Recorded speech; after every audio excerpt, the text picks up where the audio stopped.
ये कह रही है ना कि हम तो वेंडेटा कर रहे हैं, कुछ है ही नहीं शराब घोटाले में। तो क्या कांग्रेस हमारे इशारे पे चल रही है? कांग्रेस पार्टी की मुख्य प्रवक्ता सुप्रिया श्रीनेत ने कहा कि इसकी शिकायत हमने ही पहले करवाई। अनिल चौधरी से लेकर अजय माकन ने कहा केजरीवाल ने 100 करोड़ का घोटाला कम से कम करके भ्रष्टाचार के माध्यम में वो शामिल हुए हैं। तो मुझे बताइए कि रीना गुप्ता जी अगर वो गलत आरोप लगा रहे हैं तो क्यों गठबंधन में साथ में? क्या जो सुप्रिया श्रीनेत और अजय माकन ने कहा, जो संदीप दीक्षित ने बोला, गलत बोला था अरविंद केजरीवाल के बारे में? आचार्य जी देखिए अमित जी, 2-3 सवाल हो गए, मुझे जवाब देने दीजिएगा। पहली बात शहजाद पूनावाला ने ये जिक्र किया बायकॉट वाली बात का, तो बीजेपी तो चाहती है। देखिए इस देश में लोकतंत्र में मीडिया एक सबसे सशक्त माध्यम होता है अपनी बात को रखने का, अपनी बात को आगे बढ़ाने का।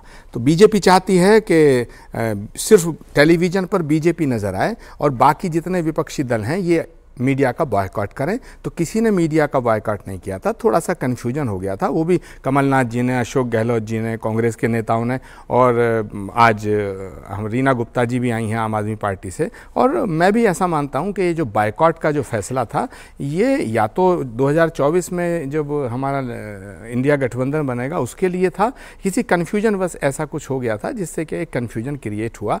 मीडिया का बॉयकॉट करना ना लोकतंत्र में कोई राजनीतिक दल करना चाहता है और ना हम करते हैं। कांग्रेस वो है जो मीडिया का सबसे ज्यादा सम्मान करती है। नंबर एक। अरे अमीश जी, अगर आपका बायकॉट किया होता तो क्यों तो रीना गुप्ता होती, क्यों मैं होता यहाँ? ऐसी बात थोड़ी है। करा तो आपने तो 14 लोगों के लिए। आप लोग जो है भाई कंफ्यूजन हो जाता है कभी कभी। शहजाद पूनावाला की बात के समर्थन मत करिएगा। दूसरी बात मैं कहना चाहता हूँ, शहजाद पूनावाला जी, ये जो करप्शन की बात आप कर रहे हैं कि छत्तीसगढ़ में इतने 100 करोड़, दिल्ली में इतने 100 करोड़, फलानी जगह इतने 100 करोड़, ये दिखता है आपको? अभी मैं रीना गुप्ता जी की बात का, मैं वो हो सकते हैं हमारी पार्टी को बहुत ज़्यादा बुरा भला कहते हैं उनके पार्टी के नेता, लेकिन मैं आज उनकी बात से सहमत हूँ कि भाई ये पैसा आखिर मिल क्यों नहीं रहा है। अगर मनीष सिसोदिया ने 700 करोड़ रुपया लिया, गया कहाँ? संजय सिंह ने 500 करोड़ रुपया लिया, गया कहाँ? और अगर 500 कुछ करोड़ रुपया हमारे छत्तीसगढ़ के चीफ मिनिस्टर ने लिया, वो गया कहाँ, है कहाँ? नंबर एक। नंबर 2, एक घोटाला और होता है शहजाद पूनावाला, वो घोटाला होता है चुनी हुई सरकारों को गिराने का घोटाला। मध्य प्रदेश में 2018 के अंदर हमारी सरकार बनी। मध्य प्रदेश के अंदर 2018 में पूर्ण मैंडेट के साथ जब हम सर ने सरकार बनाई, कमलनाथ को चीफ मिनिस्टर बनाया। कमलनाथ जी जब चीफ मिनिस्टर बने, उनकी पीठ में खंजर भोंकने का काम किसने किया? हमारे तमाम विधायकों को सामान समझ के खरीदने का पाप किसने किया? ये आपने किया। नंबर 2, गोवा के अंदर 18 एमएलए जीते कांग्रेस के, 13 जीते बीजेपी के, और सरकार किसने बनाई? आपने। ये जो सरकार गिराने का, सरकार बनाने का, तोड़ने का, जोड़ने का, फोड़ने का, ये जो घोटाले हो रहे हैं, इसकी जिम्मेदारी कौन लेगा? जवाब दीजिए आप। शहजाद। अमीश जी, पहले तो स्वामी जी को मैं बता दूं कि जो 508 करोड़ रुपए की बात हो रही है, 450 करोड़ महादेव ऐप में ऑलरेडी मिल चुके हैं ईडी को।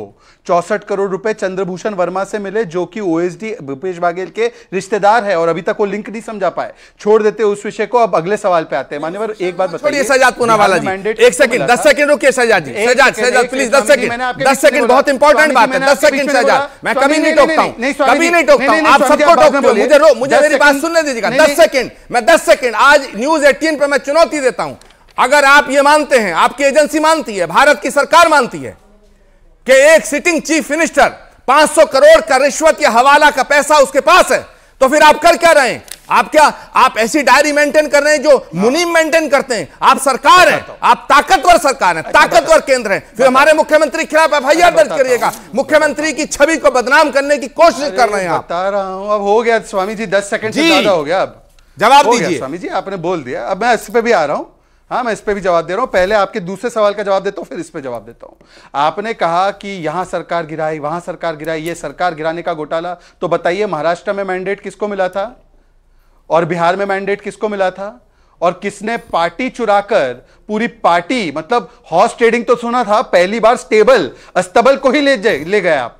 बताइए, और वो भी वो पार्टी जो कभी भी शिवसेना के आंख में आंख मिला के देखती नहीं थी। वो सावरकर जी को महान मानते हैं, आप सावरकर जी को कायर मानते हैं। वो बोलते हैं कि हमने राम मंदिर बनाने के लिए प्रयास किया, आप बोलते हैं बाबरी मस्जिद बनाना है। तो इस प्रकार का गठबंधन करके किसने सरकारें बनाई चुरा के? आप बताइए उस पर, चलिए छोड़ देते हैं। अब आपने कहा कि सीएम को गिरफ्तार क्यों नहीं करते। मान्यवर, जब गिरफ्तारी होती है और कोर्ट के द्वारा आ जाता है कि ये गिरफ्तारी सही है, तो बोलिए पहले कि मनीष सिसोदिया कट्टर ईमानदार नहीं है, कट्टर करप्ट है, सही गिरफ्तार किया, क्योंकि आपके बाकी के पार्टी के लोग कहते हैं। परंतु जब आज डिबेट में आए हैं तो पूछिए रीना गुप्ता जी से, वो कहेंगे कि नहीं नहीं नहीं आपने गलत किया। तो पहले स्वामी जी मानिए कि मनीष सिसोदिया की गिरफ्तारी, क्योंकि उनको सुप्रीम कोर्ट तक बेल नहीं मिली, वो सही थी कि गलत थी?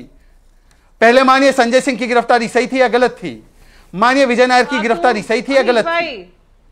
नहीं, एक सेकंड, ओके, एक आचार्य जी 30 सेकंड कुछ ऐड करना चाह रहे हैं, आचार्य प्रमोद कृष्णम।